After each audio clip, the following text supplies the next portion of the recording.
This week marks 2 years since Carlos Sainz strategized his way to victory in Singapore, becoming the only non-Red Bull driver to win a race all season. Less than a year later, that Red Bull dominance was already on the decline, and now in 2025 they're heading for the worst finish in the Constructors' Championship in a full decade. Or are they?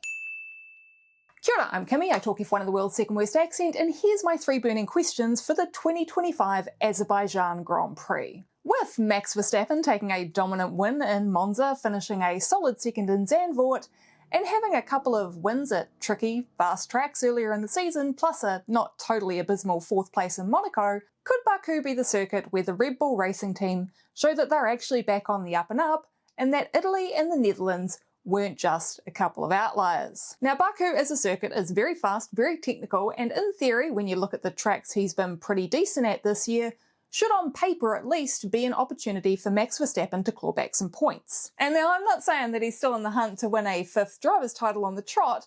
That would take some kind of divine intervention, but with Ferrari and Mercedes struggling, second in the Constructors' title, it's still very much on. Provided Yuki Tsunoda finally finds the magic ingredient at least, which seems to be looking more likely, hopefully. Regardless, with the change in philosophy Laurent Mekies has brought to the team, they seem to be maximising their opportunities, and I think probably Azerbaijan is a race they've been targeting as one that they might be able to snag at minimum a podium and possibly even a win. And speaking of Red Bull, and a bit of a side note, of course the driver market rumour mill has been raging over this past week. Word is that Isaac Hadjar is probably going to be Max's teammate next year, and Arvid Lindblad will be the one who takes one of the Racing Bull's seat, with the final basically being a battle between Tsunoda and Lawson. And I suspect there's going to be a lot of media questions about those two's future, even if it's just all stuff floating around on Twitter at this point. And I'd love to hear from you guys down in the comments if you think that pushing Lindblad into F1 after the pretty average error-prone F2 season that he's been having is a good idea. Now, speaking of uncomfortable questions and moving on to my second, what are we going to see from McLaren after the both traditional and social media storm they created in Italy? Now, I'm not going to go over what McLaren did and whether or not I think it was right. The internet's done enough hand-wringing over all of that, and at the end of the day, it happened. I don't think it's the blight on F1 that so many people have called it. This kind of thing's been happening since forever ago, and every time we have the same debate. But I do think that McLaren isn't making things easy for themselves from a PR perspective, despite being the most PR of all the teams. And that's possibly only going to get worse now that Sophie Ogg, their communications director of 4 years, is peacing out after this weekend. It's pretty much guaranteed that a lot's going to be made of where McLaren stands with its 2 drivers, whether or not they're going to go revisit their intra-team racing rules, and I refuse to say the thing, okay? And watching it all play out is going to be an interesting one, particularly considering that Oscar Piastri, while accepting of how everything went down at Monza, is still bound to feel at least a little bit aggrieved. And if McLaren doesn't put both cars on the front row come Saturday afternoon, then their strategic choices will say a lot about whether or not they've decided it's time to take the easy road and pick one basket to put most of their eggs in,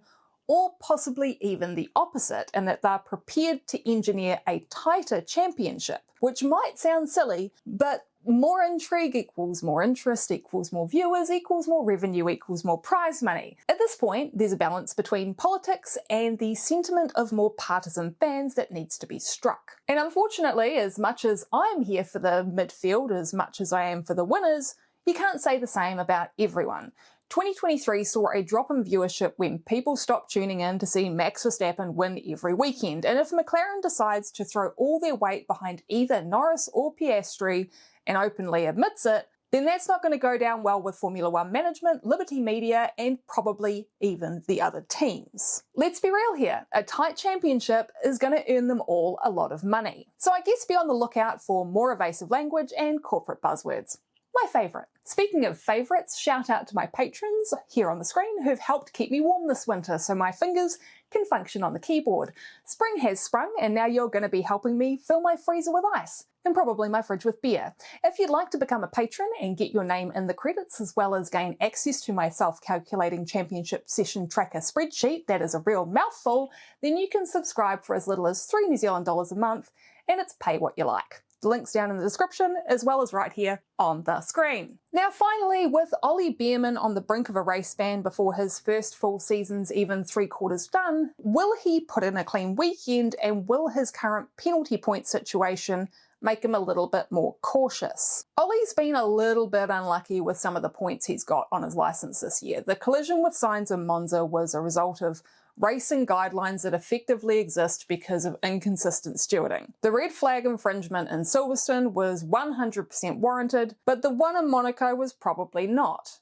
You get the idea. This isn't a Kevin Magnussen deliberately breaking the rules to benefit his teammate situation. But Ollie is on 10 penalty points, and the oldest doesn't drop off until the start of November, so he's in a bit of a pickle. Should he have a collision, force another driver off the track in an egregious enough manner, get caught in a bad spot for visibility when an incident happens, of which there are quite a few around Baku, the list goes on, then he is going to end up with a race ban for Singapore. He's going to have to be on his absolute best behaviour. And while I absolutely agree with the concept of penalty points fundamentally, I think the application needs to be a little bit more nuanced, particularly when those points are a result of a driver just wanting to go racing and taking the risk that they might not be given room, or deciding that taking a certain action would be more dangerous than following the absolute letter of the rules. It's another month and a half between now and the 2nd of November when Beerman's 2 penalty points that he picked up at Interlagos last year will drop off. That's 4 races he's got to make it through without falling afoul of the rules in a way that picks him up more than 1 point. And with tricky circuits like Baku, Singapore and Mexico, as well as the Circuit of the Americas, which really entices you to go for the overtake, yeah, I think he'll do well to make it, particularly considering the Haas has been consistently pretty capable of qualifying in the middle of the melee recently, and as has been proven in the last couple of races, it's easy to pick up some points on your licence for what really should be deemed a racing incident. Anyway, what are you curious about this weekend? Are you wondering if the curse of the Spaniards has finally been lifted? Maybe you're a Lewis fan who's praying this podium-free streak might finally be broken. Or are you asking yourself if Nico Hülkenberg's going to find that qualifying magic he had last season? Chat about it down in the comments. Don't forget to like this video if you enjoyed it, and subscribe to my channel if, well, to be fair, YouTube's not showing my stuff to most of my subscribers at the moment from what I gather, so scratch that. Once again, a massive thanks to my patrons and also anyone who's ever sent me super thanks. I'll catch you all next Tuesday.